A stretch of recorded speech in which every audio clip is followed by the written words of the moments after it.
Hey, my name's Jonathan Hedel and I make music as Pink Buddha, and welcome to Force Fridays, where we go over tips and tricks on how to use the Force.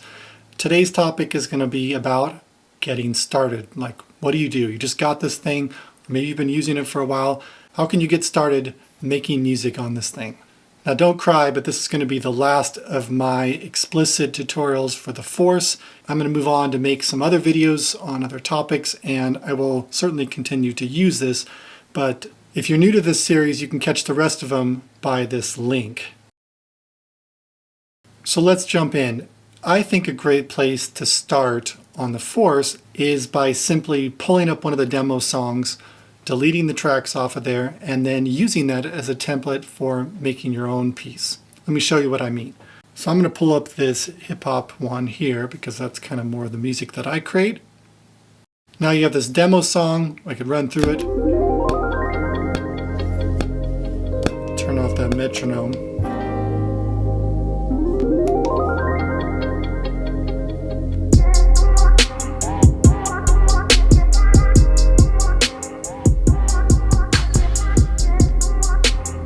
Anyways, that's the demo track.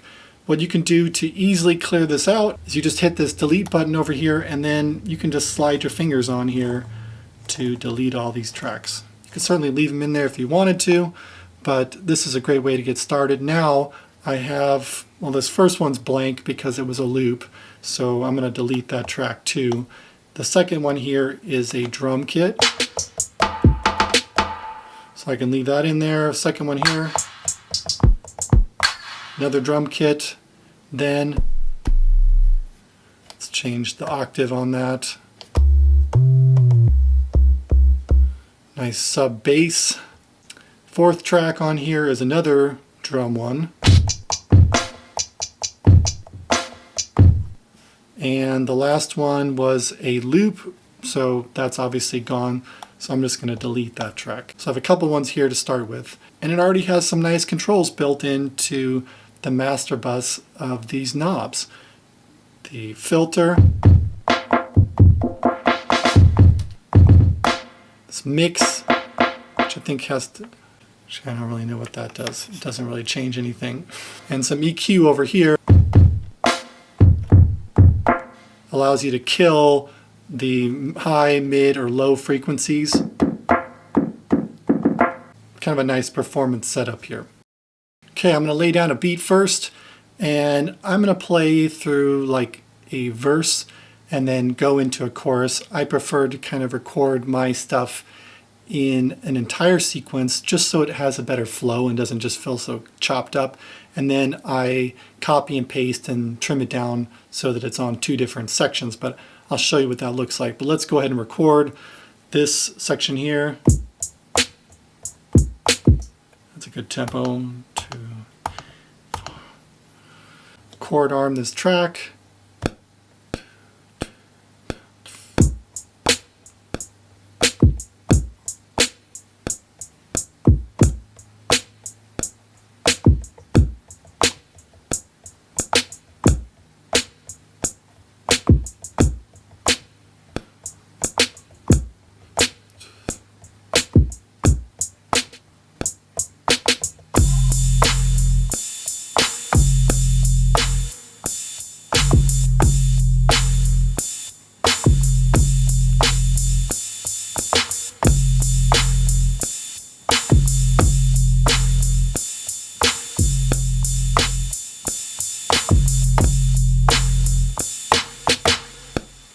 Okay, that's a good spot to stop. Let's go to this clip. You know, I just realized what I forgot to do was turn off the timing correction. I hate that it's always a default to be on at 100% and don't like how that sounds. So I don't really want to record it over again. I'm going to go to Edit and then humanize this a little bit just to make it not quite so dry. I'll just do a very small amount, and I'll make it slightly a little after the beat, just by one. Okay, so now I have 16 bars here. I'm going to change this to 16 so everything's all set. Okay, so I have the full song set up here. I don't want both of those to be on the same loop, So what I'm going to do is copy this twice. And then for the first one, oops, let's turn off record arm here. So now I'm going to go back to the first loop and simply shrink that down to the first 8 bars. You can just leave it like that if you want to, or I might press trim. Now it's going to just cut out the second half, so it's just the first half. Go to the second one here, do this down to 8 bars again, but I need to put the start point at measure 8. So now it's just the chorus part. I'm also going to trim this, and now it's just down to the chorus, so I have the verse here.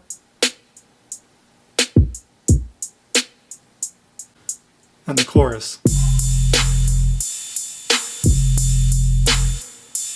So what I don't really like what's happening here that I did that humanized, the bass drums that I hit both of them at the same time are a little loose now. So I'm going to click on those individual lines right there. You can just go down, if you want to push shift and quantize, it will automatically quantize those notes there. You could also go to timing correction and do it that way too. Then click on the next bass line there and do the same thing, quantize. So now my bass drum should be a lot tighter.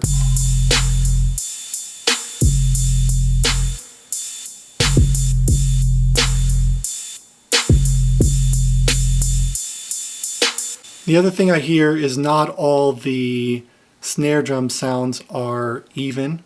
So I can go to this button right here that shows me the velocities. Actually, I'm going to go over to step sequencer mode. If you missed the video that I did on that, you can click up here, and that allows me to go to these particular sounds. I'm going to move through the bars to find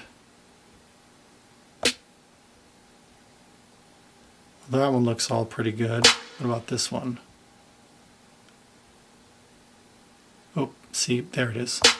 See how low that one is there? So I'm going to raise this up so that all my snare velocities are at the same time. If I want to go and look at the ride cymbal, because some of those were a little too low, and maybe I want to just spice this up a little bit here. Okay, let's listen to that. Maybe I'll pull this one down here. Okay, let's listen to some of these. I don't want them all the way up like that. I want to kind of bring them down a bit.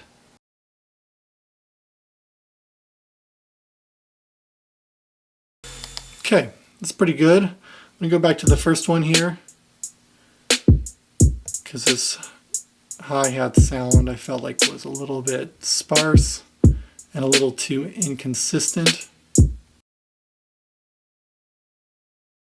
You can turn notes on this way too, which is kind of a nice way to quickly enter and add some notes. Let's pop back out to the matrix view. I got 2 drum parts going on. I think this was drums here, yeah. So let's go to this bass sound.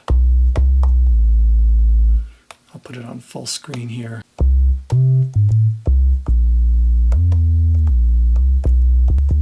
I don't like that tuning, so I'm going to go shift onto note here and take it off of chromatic. I'll just leave it on a major scale. So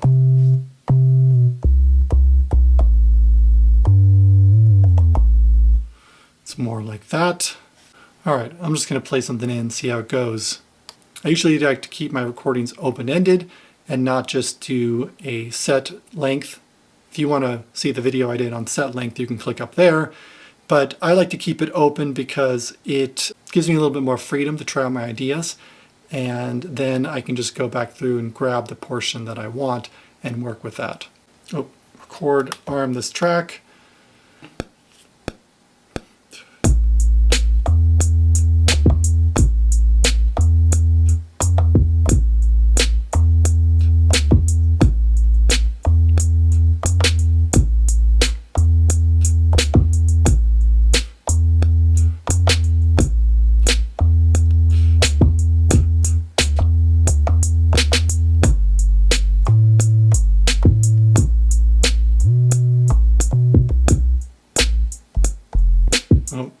I didn't have the part right for the chorus, so I'm going to go ahead and fix that now. and just simply take this down to 8 bars. And then I'll record on the other track here, so I can just click on the screen up here. I hit the wrong note originally.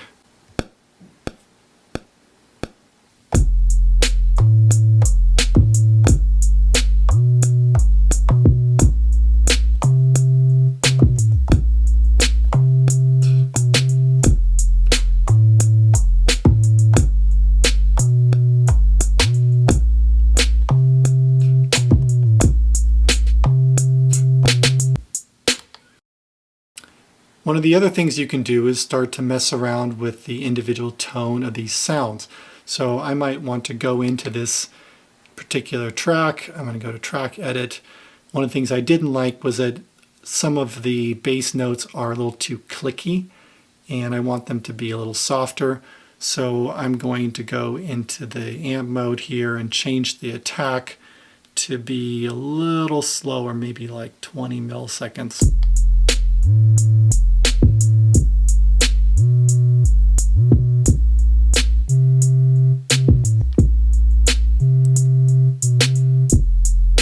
It's not quite so clicky.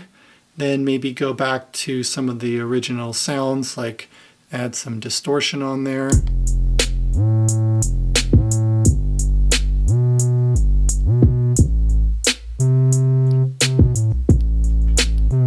Then I might do the same thing for the, actually let's go into the mixer and I'll put it on there. I usually like to turn off the maximizer. It's fine to have on there, but when you put it on insert number 1, you can't really put anything in after that. So I like to have some lo-fi stuff in there. I'm going to go in and do harmonic, this lo-fi one here. Let's hear how that sounds.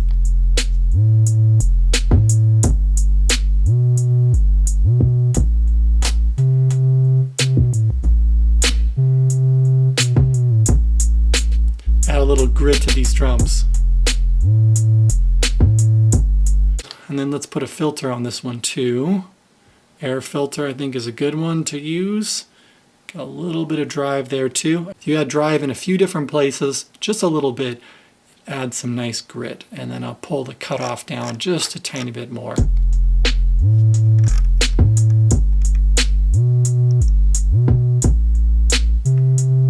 Okay, great. Then I'll put a little compression on here just to pull it together. The air compressor is really nice, although it always starts off crazy low on the threshold and way too much output.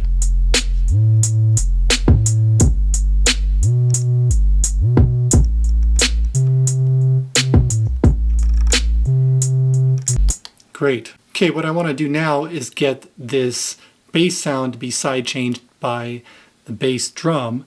So I'm going to go to the pad mixer here, and on this one, A01, I'm going to click on one of these inserts here, and then you go to the Mother Ducker input, select that, and I want that to go to bus number 1.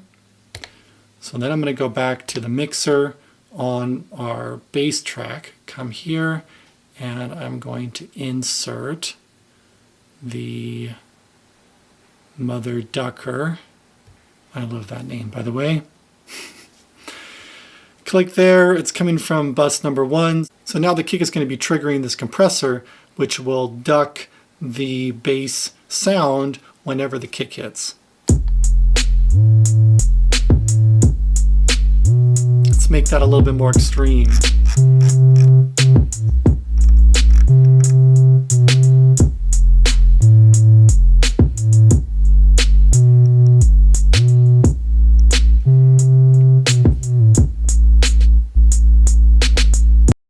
All right, let's put in another track. So you go up to this plus button, and I'm going to put in plugin and go to menu and track edit.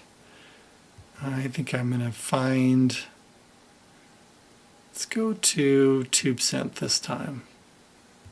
Go to presets, and I want to go to pads, and then just going to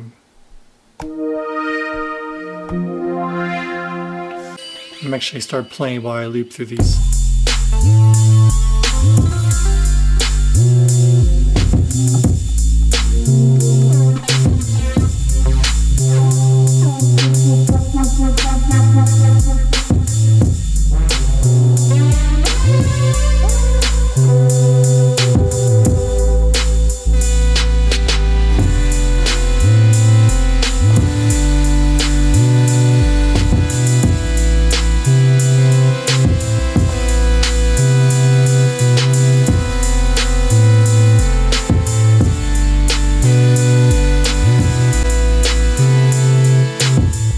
Kind of like that. That's cool.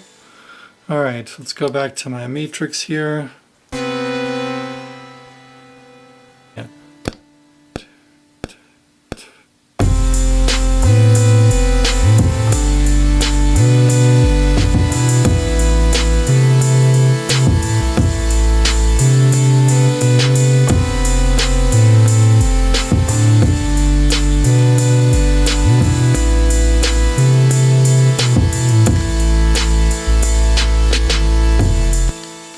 Okay, go to my clip.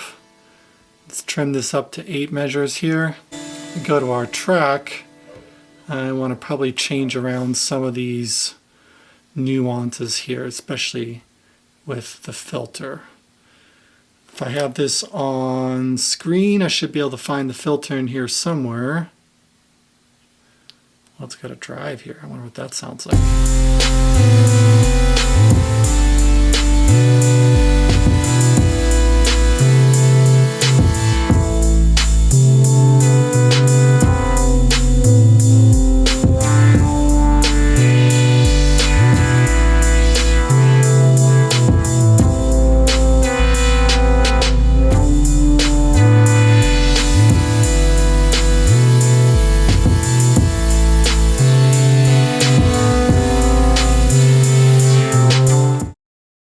Okay, once you got something laid down, you can also experiment with recording some automation. So now that I have this pad sound, I don't just want to keep it static, so I want to modulate the filter a little bit while doing so. So I'm going to hit record and then going to change this around. All right, let's start this off.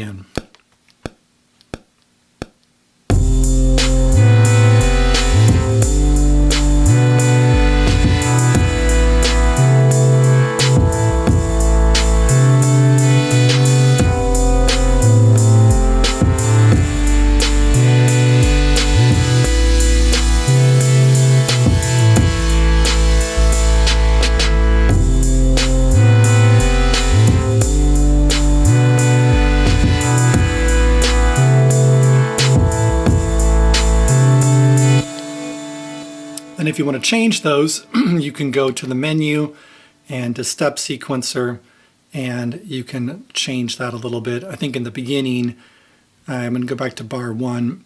It wasn't high enough for me, so you can use this knob on the right. It'll turn the whole thing up.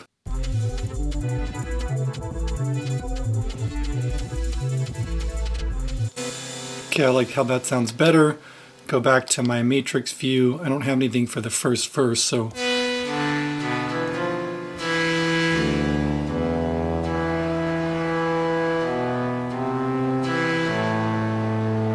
maybe I'll just do that one note there or something. You can record that sort of automation right in the beginning. So I think I might do that here.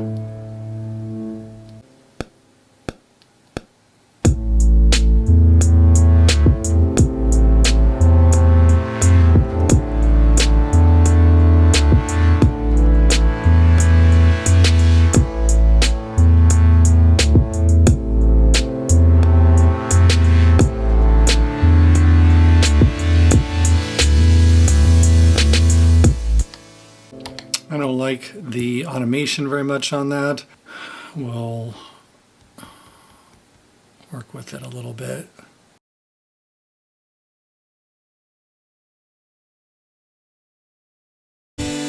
Okay, go into the mixer. Let's put the mother ducker on here again.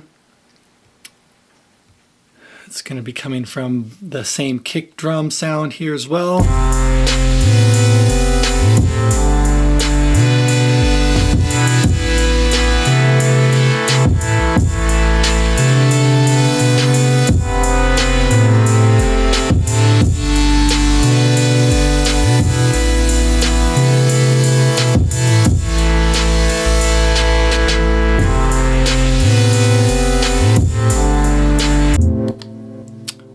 anyways, that sounds pretty good.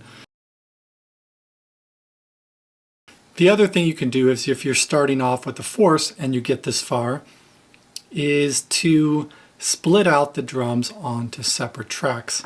Let me show you how you can do that. I'm going to delete tracks 2 and 4 because I didn't actually do anything with them. And, well, not 4 anymore, but number 3.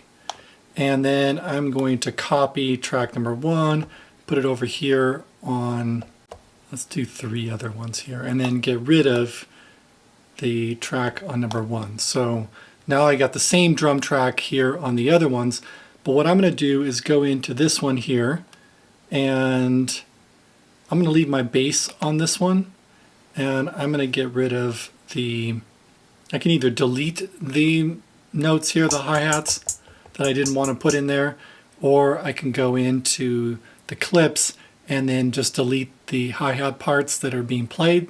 Either one of those works. For now, I'm going to go to, I'm just going to delete them for ease of use. So I'm going to delete all the ones except for the bass note. So if I'm going back to the matrix view and go down to mute here, I'm going to mute these other 2 drum tracks.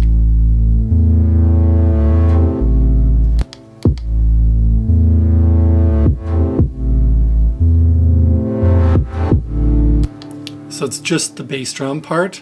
And then I'm going to go to this other track, delete. So now I'm just going to put the snare on this track. I could delete all the parts that I don't want.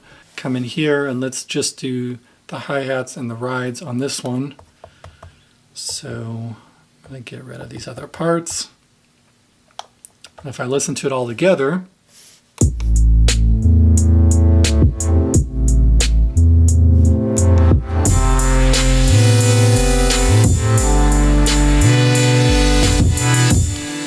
so you see it sounds basically the same. Now, why would I want to do that?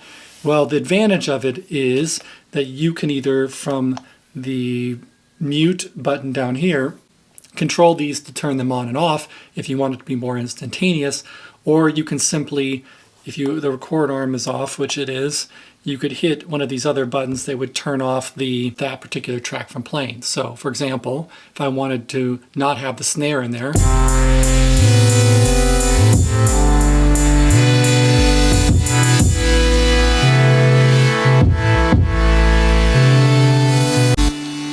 or I could use the mute buttons down below here to mute those individual parts. So listen, when they're all playing.